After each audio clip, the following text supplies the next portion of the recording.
Ողջույն։ Նախքան մեր այսօրվա թեմային անցնելը ուզում ենք մի պահ հատուկ շնորհակալություն հայտնել ձեզ բոլորիդ։ Արդեն 200 հոգի եք մեզ հետևում, ինչը շատ ոգևորիչ է։ Շնորհակալ ենք ձեր ուշադրության համար։ Դե իսկ այսօր խորանալու ենք մի թեմայի մեջ, որը բառացիորեն լույս է սփռում մեր ապագայի վրա՝ արևային էներգիա։ Պատկերացնում եք, երկիր մոլորակն արեգակից ստանում է ուղղակի անհավանական քանակությամբ էներգիա։ Այո, մոտ 173,000 տերավատ, դա դեպ հսկայական թիվ է։ 10,000 անգամ ավելի, քան մենք ամբողջ մարդկությունը սպառում ենք։ Հենց այդպես։ Ու սա բնականաբար հարց է առաջացնում, արդյոք հնարավոր է, որ մի օր մենք ամբողջությամբ կախված լինենք միայն արևի էներգիայից։ Դե դա շատ լավ հարց է, բայց մինչ դրան անդրադառնալը, եկեք հասկանանք իսկ ինչպես է ընդհանրապես արևի լույսը դառնում էլեկտրականություն։ Լավ, սկսենք հիմունքներից։ Ամեն ինչ սկսվում է արևային պանելներից։ Դրանք, որ տեսնում ենք տանիքներին, դաշտերում։ Այո, այդ պանելները կազմված են ավելի փոքր միավորներից, արևային բջիջներից։ Իսկ այդ բջիջները հիմնականում սիլիցիումից են, չէ՞։ Հա, հիմնականում սիլիցիումից։ Դա կիսահաղորդիչ նյութ է ու երկրի վրա երկրորդ ամենատարածված տարրն է թթվածնից հետո։ Կիսահաղորդիչ, այսինքն ոչ լրիվ հաղորդիչ, ոչ էլ մեկուսիչ։ Ճիշտ է։ Սիլիցիումի բյուրեղում ատոմները շատ ամուր կապված են իրար ու էլեկտրոնները տեղում են մնում, հոսանք չի առաջանում։ Բայց արևային բջջում օգտագործվում է երկու տեսակի սիլիցիում, մի փոքր տարբեր։ Մեկում կա էլեկտրոնների ավելցուկ, մյուսում դատարկ տեղեր կամ խորոչներ։ Հա, N-տիպ եւ P-տիպ։ Այո, N-տիպ եւ P-տիպ։ Եվ դրանք իրար են հպվում, հենց այդ սահմանում P-N անցումում էլեկտրոնները կարող են շարժվել ու ստեղծվում է մի ներքին էլեկտրական դաշտ։ Սա կարևոր է։ Լավ, պատկերացրինք։ Ուրեմն արևի լույսը, ֆոտոնները հարվածում են բջջին։ Ինչ է լինում հետո։ Երբ բավականաչափ էներգիայով ֆոտոնը, այսպես ասած, խփում է սիլիցիումի ատոմին, այն կարող է մի էլեկտրոնի դուրս շպրտել իր կապից։ Ազատում է էլեկտրոնին։ Հա, ու թողնում է մի դատարկ տեղ, խորոչ։ Հիմա ունենք ազատ բացասական էլեկտրոն ու ազատ դրական խորոչ։ Եվ այստեղ է, որ գործի անցնում այն ներքին էլեկտրական դաշտը, որի մասին խոսում էիք։ Ճիշտ այդպես։ Այդ դաշտը գործում է որպես միակողմանի փողոց։ Այն թույլ չի տալիս, որ էլեկտրոնն ու խորոչը պարզապես նորից միանան։ Էլեկտրոնի ստիպում է շարժվել մի ուղղությամբ դեպի N կողմ, իսկ խորոչին հակառակ ուղղությամբ դեպի P կողմ։ Ահա, այսինքն լիցքերի կանոնավորված շարժում է ստացվում։ Հոսանք։ Այո, շարժվող էլեկտրոնները հավաքվում են բջջի մակերեսի բարակ մետաղական շերտերով, հետո հոսում են արտաքին շղթայով։ Օրինակ, լամպ են վառում, հեռախոս լիցքավորում։ Հա, կատարում են էլեկտրական աշխատանք, հետո վերադառնում են բջջի մյուս կողմից։ Իսկապես հետաքրքիր մեխանիզմ է։ Ու մեկ բջիջը շատ քիչ էներգիա է տալիս, չէ՞։ Հա, ընդամենը S վոլտ,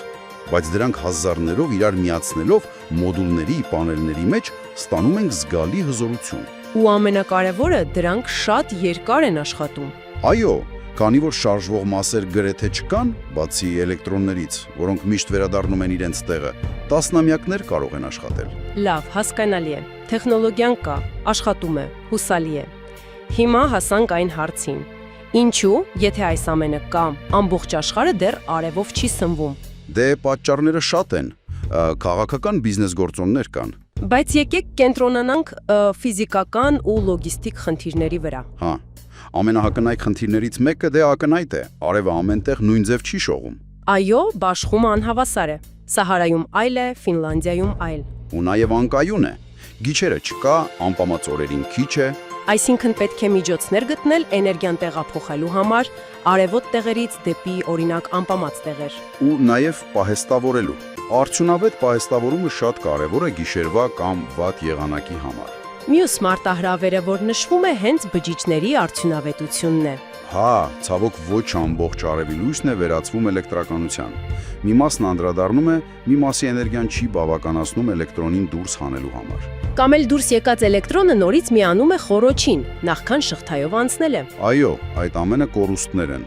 Ամենաարդյունավետ բջիջը, որ ստեղծվել է լաբորատորիայում, փոխակերպում է լույսի մոտ 46%-ը։ 46%? Իսկ իրականում առևտրային պանելները։ Դե իրականում շատ ավելի քիչ, 15-20% միջակայքում են հիմնականում։ Այսինքն դեռ շատ տեղ կա զարգանալու համար։ Միանշանակ։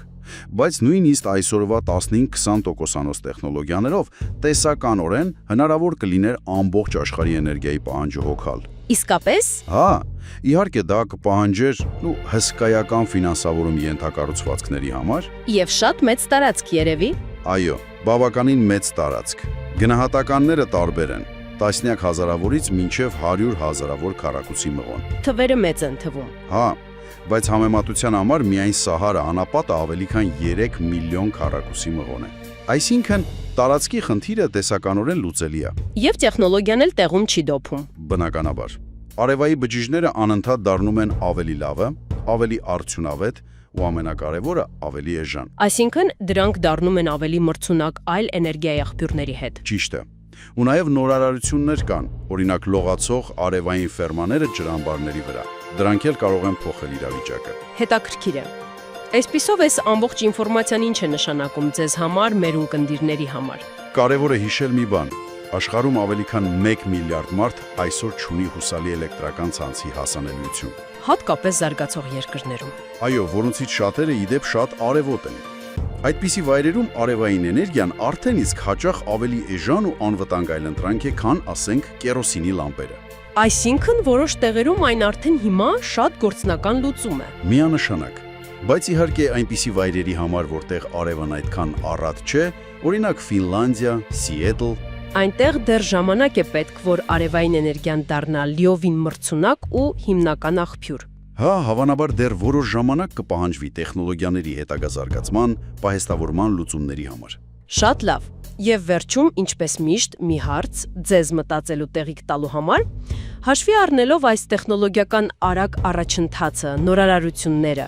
ինչ չնախատեսված, գուցե անսպասելի կիրառություններ կամ հասարակական փոփոխություններ, ըստ ձեզ կարող է բերել լայնորեն տարածված էժան արևային էներգիան առաջիկա, ասենք 10 տարում։